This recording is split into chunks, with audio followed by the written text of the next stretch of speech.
Hello, welcome back to Emperor's Path. My name is SBJ. Today we're going to be having a look at all of my locos, or the fleet, or however you want to say it, all of the things that run on my layout. I'm going to be showing you my diesel fleet, or my electric fleet, and I'm going to be showing you and talking a little bit about all of the various bits that we have. So, in this video, we're going to be looking at stuff on the layout. We're going to be talking about what sort of weathering I've applied to it. I'm just going to talk a little bit about everything that's on there and what rolling stock it usually tends to take. Now, if there's something that you believe that based on the locos that you see here, the era that you know I'm running, then let me know if you think there's something missing. Let's have a look. We'll get on the layout and we're going to have locos coming in and out and we're going to see and talk about them.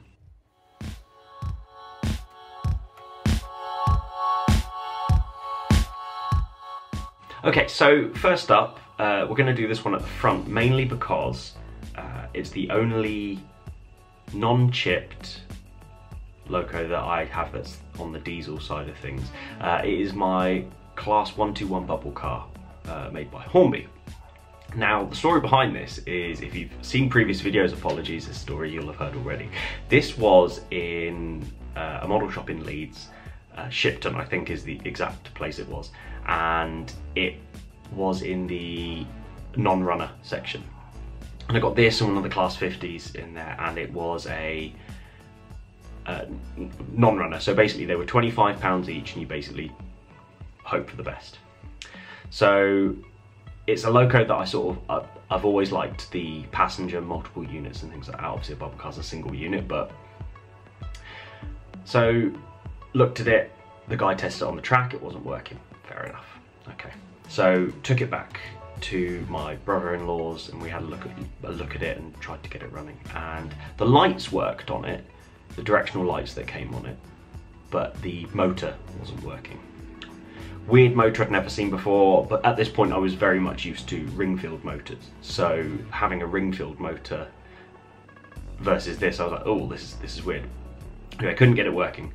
Got home, had to sit down, had to think about it.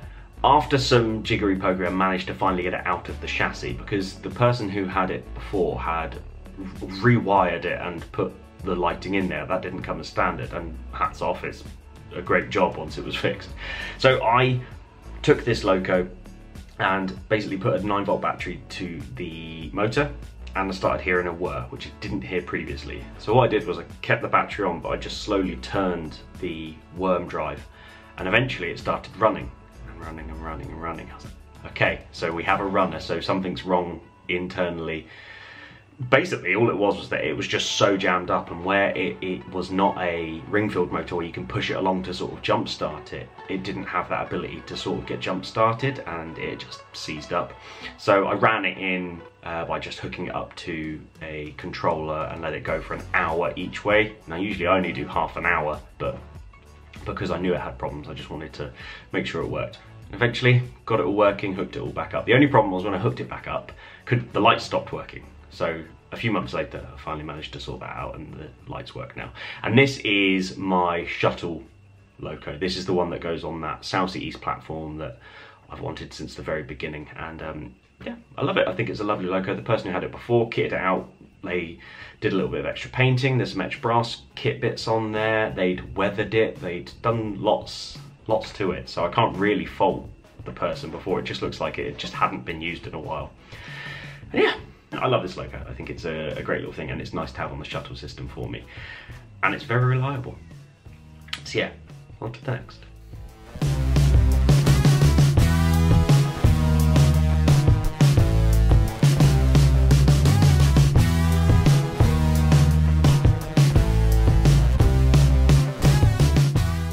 So what was weird about this is they'd never tested this one whilst I was in the shop. They just said it was a non-runner. So this is a Hornby Arc Royal. It's a Class 50. Those of you who have followed the channel for a while and me on Instagram know that I do love a Class 50. It is tied for my favourite between a 50 and a 47. But yeah, this one claimed as a non-runner. When we finally got it back to my brother-in-law's, we put it on the track and it just ran. It literally just ran. So this was £20. This was a non-runner, ran perfectly. So good deal. I really like this Loco in the large logo livery. I think it's just a very eye-catching Loco, and what's beautiful about the large logo is it's got that BR blue, but it feels like it's a more modern livery of it, and I feel like I could run this with heritage stock. I feel like I could run this with Mark 1s, Mark 2s, and I could pretty much run it with any train because of the livery that it's in, because sometimes my OCD tells me that I can't run some of the other trains with other trains, if that makes sense. So yeah.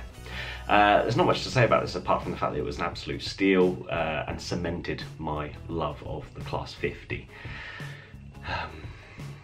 Yeah, so 50035 Mark Royal, and a bloody good runner.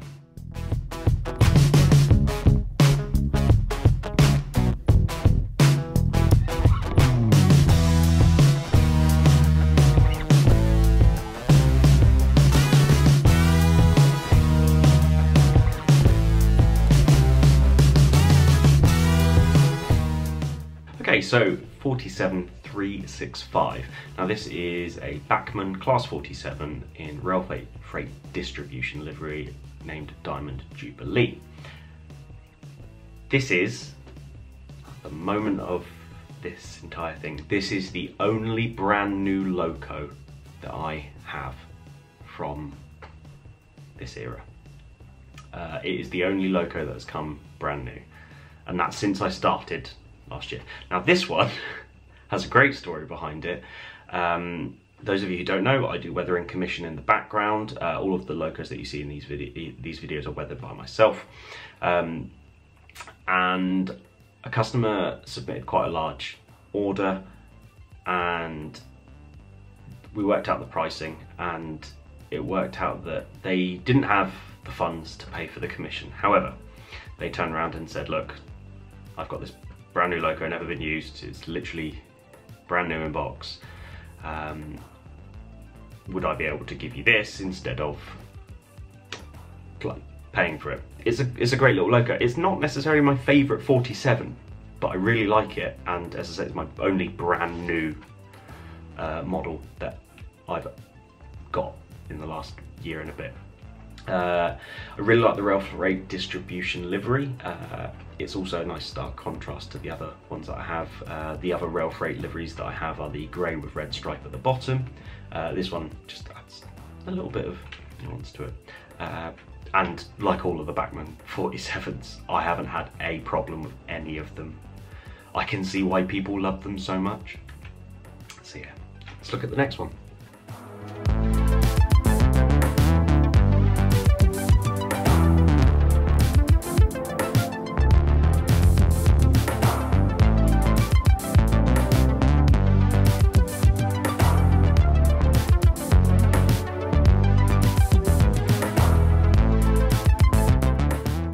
Next up is Class 50 033. Took me a while to remember that. Glorious. This is in the revised Network Southeast livery. Admittedly, I prefer the original Network Southeast livery, but this caught my eye, and I just, I have really enjoyed having it. This hasn't been run anywhere near as much as some of my other Locos. It basically was obtained, and then a lot of work was going on the layout. It's also got a tension lock coupling on it, which is something that I don't run with a lot of my stock, so there's only a few bits that it could pull, but it's a nice livery. The Watercress line, which is my local heritage line, has Class 50 Lion sitting there, which is in this exact same livery. Beautiful Loco, unfortunately not running at the moment. But this is the closest thing to it, so maybe down the line I'll renumber it to Lion, because it's a local one that I've seen before. Yeah, beautiful. It's Class 50, you're going to see another one, so just preparing you for that. I think the big draw of the Class 50s for me is, I just love the look of the cab. It's the cab that makes it for me, like, and also they're big, big long, I think the only locos that resemble this in monomage are the Class 66. I could be completely wrong, I could be talking at my bum, but in terms of what I've seen in the past, you get the 50s and the 66s, they're basically your big diesel locos, but I think they just look great. They also used to operate a lot in Portsmouth in the 80s, usually doing the Waterloo to Portsmouth run, so it makes perfect sense for me to have them on my layout. I do want to thank JG Trains on Instagram. They post some train spotting photos from the 80s of the surrounding area around Portsmouth, and that's where I get a lot of my inspiration and knowledge of what runs in the area, so thank you.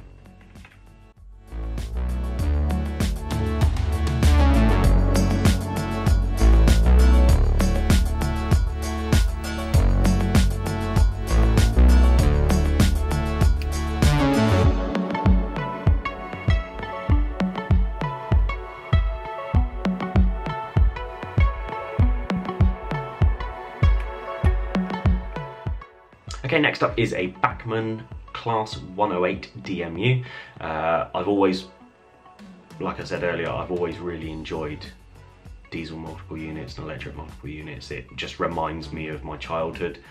Whilst I hated them at the time and I always wanted steam engines, now I look back and I'm like, yeah, I want loads of them. If I could buy more Class 4 411s, I would, but brand new, they're £500, so nah. Yeah. This was obtained from the model shop in Portsmouth, and once again, I've said it a lot of times, but I really appreciate that shop. A lot of the stuff on this list I'm going to say is a bargain, but that's because I'm a cheapskate and a lot of it had to be a bargain for me to get it. A lot of trading, wheeling and dealing has gone into all of this because my hobby fund isn't a big hobby fund, so whilst I'd love to say everything was just flash of cash, it wasn't, but a lot of it is bargain stuff, and this is definitely one of them. It came with DCC chips in it as well, so in terms of, I believe one of them was a Bachmann chip and one of them was a brand I'd never heard of, but I'd be able to tell you if I looked it up. But yeah, and it runs beautifully.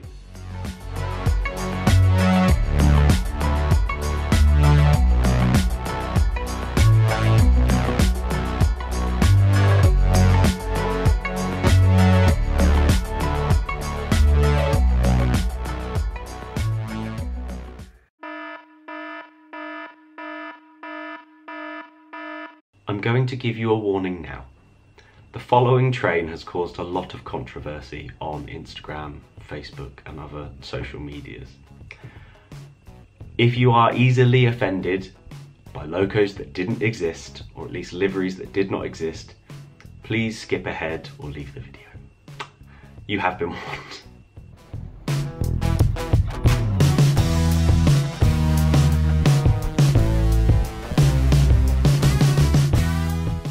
This is my Network Southeast Class 37. I love this. So, I didn't originally like Class 37s, but the more and more I saw them, the more and more I really loved them. And I thought it was a shame that they never came in the Network Southeast livery. So, I picked up this one at a show. So it was listed as a non-runner. There was no paint on it, it was like a black shell, and I think black's being kind. I think it was what can only be described as a mess. And I picked it up for £15. Now, I know I said I wasn't talking about prices, but the ones that really absolutely floor me, I will say. So this was £15. It came as this absolutely torn apart looking thing. It took a long time and a lot of effort for me to get it running. That was first thing. Afterwards, it was then a case of, well, there's no beautiful livery on this, I'm gonna have to put this in some livery. Rather than me buying another one and stripping that, let's turn this one into a Network Southeast one. And I think it looks great. I think it's a shame it never came in the Network Southeast livery. I believe with the Regional Railways version of it that they're similar-ish. And this looks quite charming, pulling 3 or 4 Network Southeast BR blue and grey coaches. I genuinely think it's a nice little loco. I like the tooling on it. I'm adamant it is not one of the newer Class 37s. It doesn't have all-wheel drive and it doesn't have all-wheel pickup, but it works. It had lights and things like that. It just needed a lot of TLC. So yeah. If you like it, please let me know in the comments down below. I know it's a Marmite thing, but I did pre-warn you that if you don't like things that don't exist, then skip ahead. So, on to the next.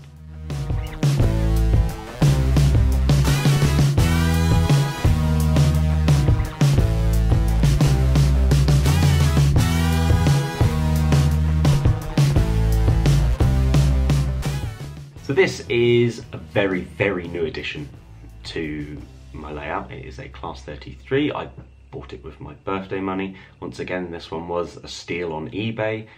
The kind where you genuinely don't know how you made an offer and someone accepted it kind of steal.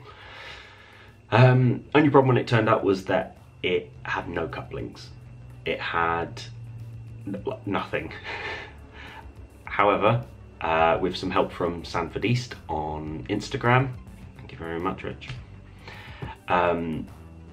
he was able to show me what was missing. He showed me he has a lot of the Heljan Class 33s and was able to take some pictures of the underside for me, so I knew what to expect, because the instructions were not helpful in any way, shape or form. So then, looking online, the only way I could find a replacement coupling, and I'm not talking that there was an NEN socket with nothing in it, I'm talking the whole thing was gone. There was literally the bogies and you had no way of fixing it to anything. So then, after looking online, I found out that Gauge Master are the UK stockist for Heljan spares. And I want to say a massive thank you to Gauge Master, because they basically sent me these for free. They're like just a little part, like obviously it's a little part, but they sent it to me for free. They didn't have to do that. They'd already told me it was a couple of quid. So it turns out that I have to give credit where credit's due. Thank you, Gauge Master, or the Engine Shed. Thank you very much, because that kind of customer service isn't around so much nowadays. Yeah, it's new to the layout. It is in the Dragon Set livery. It is Swordfish. It is 33103. I've got the picture in front of me, but it's not zoomed in enough. Having it run around the layout, it runs beautifully. I enjoy it. Once again, it's in a livery that I've not seen before. It's not on the layout, and I think it makes a nice change to help break up from some of the liveries that I have a lot of. So yeah, so hopefully somewhere in the future you'll see that running around. I think it's a gorgeous little loco, and I really enjoyed weathering this. I probably went a little bit too hard in certain areas, but there's so many bits for the oil paints to catch that it was just super fun. So yeah, so that's my Class 33. On to the next.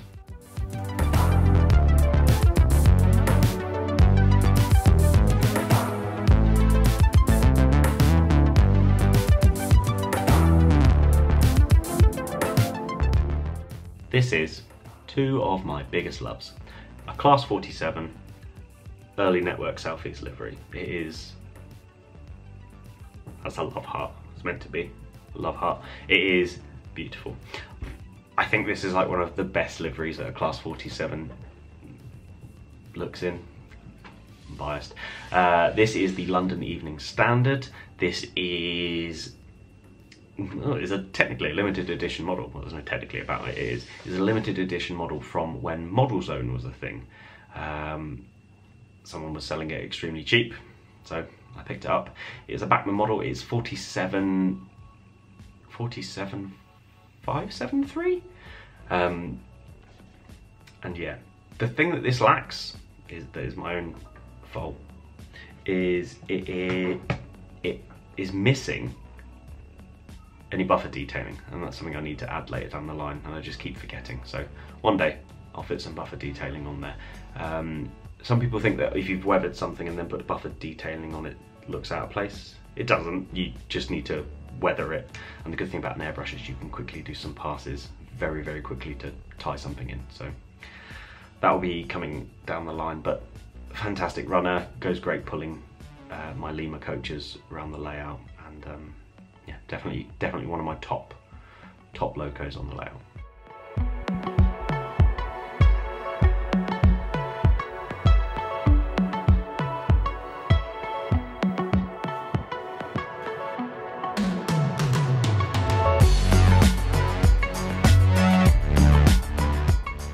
This was so hard to find. So whenever I tried to find an intercity Bachmann Class 47, it always came up with the, I'm going to say executive, it might even be Swallow, but the one that doesn't have the nice yellow ends. If you're new to the channel, the reason I wanted this particular style was because my first ever train set was the Hornby Woolworths collaboration Royal Mail set, hence why I've got the Royal Mail coaches that go around, the red ones, which some people really hate. They really hate it. This is like nostalgia in its purest form for me, while still being a good running loco. So anytime this came up on sites in shops and stuff, I was looking at somewhere in the region of about 300. And one day it came up at a much cheaper price. Said that there are a few defects with it. Those defects have been fixed, and it definitely did not cost me £300. So I'm sure there's people out there who have had these Bachmann Class 47s from before the prices went like that, and they're probably laughing because they probably cost like 50 quid or something like that. So yeah, this is, I think, tied for my favourite loco on the whole layout. It is beautiful. I do love it. I'm very happy to have one, because you cannot find one for love or money at a decent price without having to remortgage or something like that.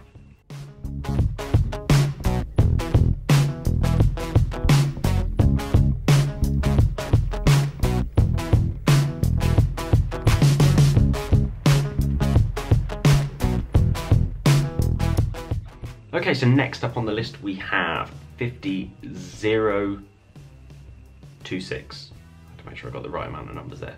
Indomitable. In Network Southeast, in the early livery with the upstrokes. I believe this is the best livery I've seen a Class 50 in, personally. I think it is absolutely gorgeous. I think perfection. Once again, this is lovely. This is when I started this layout, and I got all the inspiration from watching different YouTube channels. This and the Class 47 in Network Southeast early livery are like the two dream models that I wanted running around. I didn't care what else there was going to be. I just wanted one of this and one of that going around, and I'm so glad that I have managed to acquire one. And I do thank local hobby shops for being so supportive with all of these bits. I know shops get a lot of flack for trade-ins and deals and stuff like that, but Model Shop Portsmouth, you're my guys. Thank you.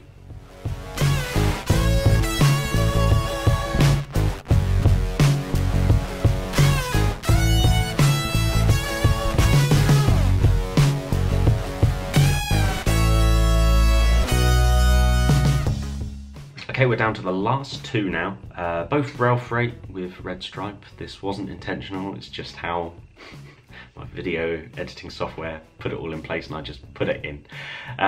So this is a Class 31, Hornby Class 31, 31105.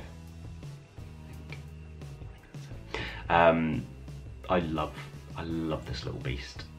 Once again, spares or repair. The bogey covers had fallen off, they'd snapped off, and there were a few issues where the pickups weren't picking up. So eventually managed to fix it, and here we are. There's also like a few cosmetic issues with the with parts of it not working how it should, but for me I've fixed it. I do need to go out go and sort out the lights because the end with the buffer detailing no longer displays its lights, whereas the rear does. So that's something I need to sort out, but it's a great little runner, and this pulls my oil wagons around the layout and it looks stunning doing so. I think this is the best livery for a Class 31 as well. Yeah, I think it just suits it. It's like a tiny industrial unit, but yeah, it looks great.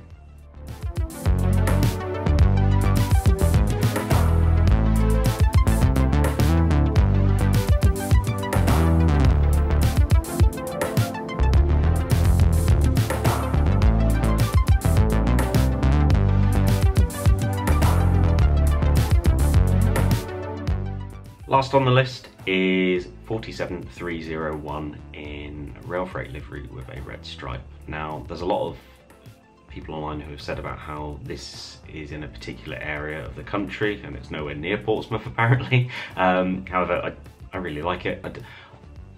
Whilst there are some airs of realism, I very much tend to go for locos that are ones that I like the look of. And this is definitely one of them. So the big thing about this loco is that I was able to get this loco because of commissioning. I was able to weather up loads of locos and trade them in, and I was told that because of the weathering on them, the shop value went up drastically, which I was very happy about, which is what actually helped me really make the push for weathering commissions. Message me if you want commissions doing. And this was the first expensive loco that I was able to obtain in recent years. It's my first Bachmann of the modern days. I think the Bachmann Class 47s are perfect. I'm saying this as someone who doesn't own one of the new ones. I just can't legitimately afford that, but these fill me with joy knowing that pretty much they can go around the layout and there's no problems. So yeah, I'm gonna say that in the video after this, or the next time I go up there, all of my 47s are just gonna explode. So yeah, that's all of the locos. So we're gonna go back to me in full screen and we're gonna end this video.